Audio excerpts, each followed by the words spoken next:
그 윤석열이 사방을 다 공범으로 만들어놨다니까. 그것도 맞는 말이에요. 네. 언론도 상당 정도 이재명에 대해서는 공범이 맞아요. 언론은 심리적 공범이에요.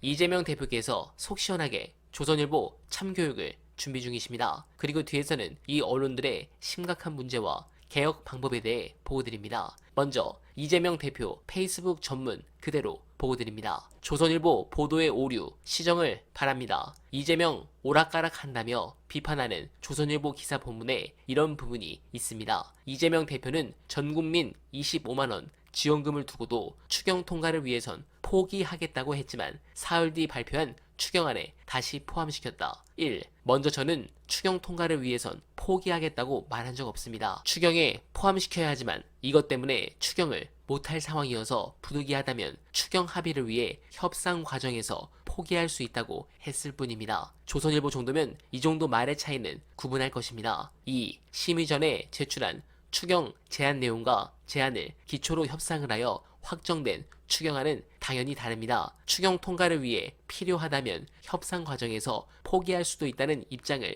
표명하고 추경 제안에 포함시키는 건 하등 이상할 게 없지요. 오락가락이라 하는 건 언어 도단 수준입니다. 3. 결정하지 않은 상태에서 결정을 위해 다양한 가능성을 검토하는 게 오락가락은 아니지요. 흑이 아닌 건 모두 백은 아닙니다. 회색도 무지개 색깔도 있습니다. 대화와 토론, 타협과 조정을 해야 하는 정치에서 옹호집은 유연함보다 문제입니다. 유연함과 오락가락은 종이 한 장 차이 같지만 천지 차이일 수도 있습니다. 오히려 언론의 역할은 모호함과 팩트를 가려주는 것 아닐까요? 3. 정통 보수 집권당이라면서 보수의 핵심 가치인 헌법과 법치주의를 정면 부인하는 수구 반동 정당 국민의힘이 민주공화국을 위협하는 중입니다. 조선일보의 기사 중 팩트와 논리의 문제는 없는지 점검을 요청드리며 진짜 보수를 위해서라도 먼저 국힘당의 극우 반동 행태에 경종부터 울려주기 바랍니다. 보수든 진보든 네 편이든 내 편이든 정상이라면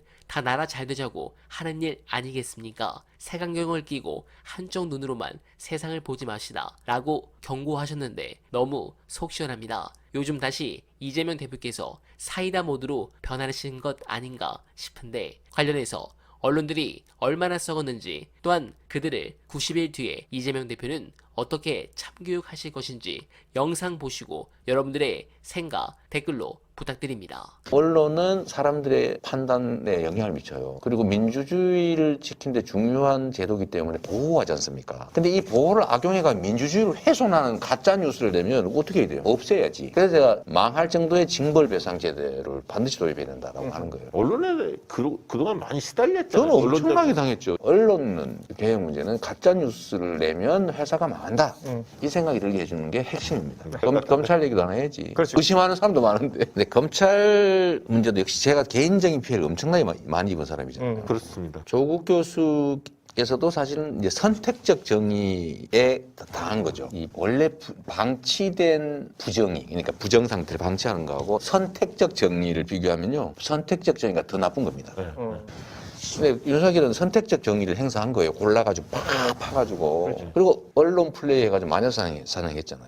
저도 똑같이 당했거든요. 그래서 제가 동병상련이다라고 얘기를 할 수밖에 없었던 건데. 네. 저 자주 연락해요, 사실은. 근데 이 검찰에 대한 개혁을 수사권 조정이 어떤 핵심이었고, 해방 이후 처음 한 거잖아요. 엄청난 성과고, 근데 이게 안착되기를 바라는 게 정부와 청와대의 입장입니다. 그러니까 그거는 이 상태로 가는데 이걸 경찰에다 혹시 수사권을 전부 몰아주면 검찰보다 경찰이 더 위험할 수 있습니다. 우리가 권력을 잃었을 때. 그러니까 그 완벽한 수사권 조정은 어떤 방식으로 할 건지는 검찰 내에서 기소와 수사를 분리할 필요가 있어요. 안에서. 왜 서로 칸을 쳐줘야죠. 예, 그리고 더 중요한 게 있습니다. 더 중요한 게 뭐냐면 개별 검사들의 권한을 줄여야 됩니다.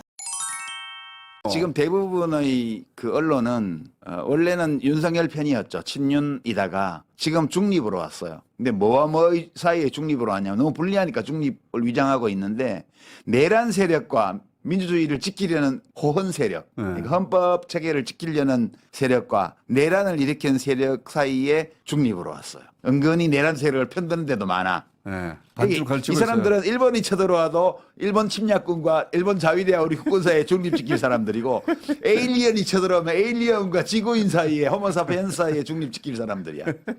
이게 진짜 웃기는 거예요. 그리고 이재명 대표가 그날 한 행위들에 대한 가치 평가를 의도적으로 거의 모든 언론이 외면하거든요. 저희 부당하다고 봅니다. 그러니까 이 지금 최근 여론조사 이상하게 국힘 쪽이 많이 나오는 이런 여론조사에서도 후보를 넣고 조사를 하면 이재명 대표가 압도적이잖아요. 그렇죠. 이게 왜 이런 현상이 빚어지냐 하면 실제로 위기 관리 능력, 위기 대처 능력을 보여준 거잖아요. 보여준 거죠. 예, 처음에는 네. 일 잘하는 시장, 일 잘하는 도지사 이래서 업무 능력으로 평상시 평화시의 업무 능력으로 자신을 어필해서 인정을 받은 그 정치인이에요. 그러고 나서 그다음에 칼로 테러를 당하고 법정으로 끌려다니고 이 순환을 받으면서 새로운 서사가 덧붙여져서 또 지지층이 한 겹 더 생겼고요. 이번 내란 사태를 거치면서 미리 감지했고 대비했고 미리 감지했죠. 그다음에 신속하고 결단력 있게 행동했고 그리고 내란을 제압했어요. 국회의원이고 야당 대표는 국회로 가는 게 최고 안전한 거예요. 그것도 그렇지만 그 국회에 한편으로는 본회의장을 점거하고 있을 수도 있잖아요. 그렇죠. 그러면 바로 잡히고 죽는 거예요. 그러니까 죽을 수도 있고 살 수도 자기가 할 일은 이거이기 때문에 하는 거거든요. 그게 위기 대처 능력이에요. 그렇죠. 예. 그 결단이죠. 그렇죠. 그리고 가장 먼저 달려간 사람 중에 하나가 그 생방송하며 시민들이 나와서 국회를 막아야 이게 막아지겠다는 판단을 그 순간에도 한 거잖아요. 그렇죠. 언론은 이걸 철저히 무시하고 있지만 철저히 그래도 무시하고 시민들은 알아요. 왜냐? 뉴스공장에서 얘기해 주거든.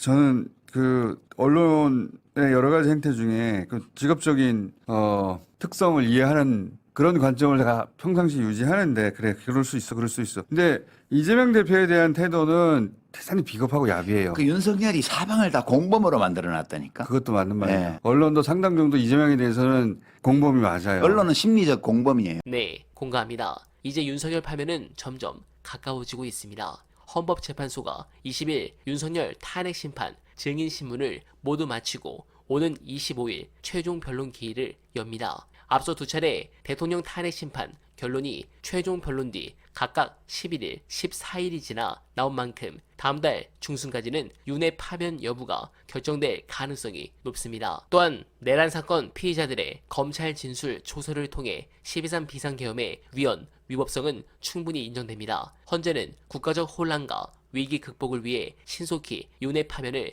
결정해야 합니다. 그리고 국민의힘은 반드시 그 책임을 져야 합니다. 윤이 망상에서 깨어나지 못하는 데는 국민의힘을 비롯한 보수 진영 일각의 책임도 크기 때문입니다. 진정한 보수라면 오히려 헌정 질서를 파괴하려고 한 윤의 파면을 촉구하는 게 옳지 않겠습니까? 윤석열 파면이 흔들리는 헌정 질서를 바로잡고 위기를 극복할 수 있는 유일한 길입니다. 헌재가 3월 초에 선고해서 하루라도 빨리 새 정부를 출범시키길 간절하게 바라며 어날바는 오늘도 최선을 다하겠습니다. 여러분 고맙습니다.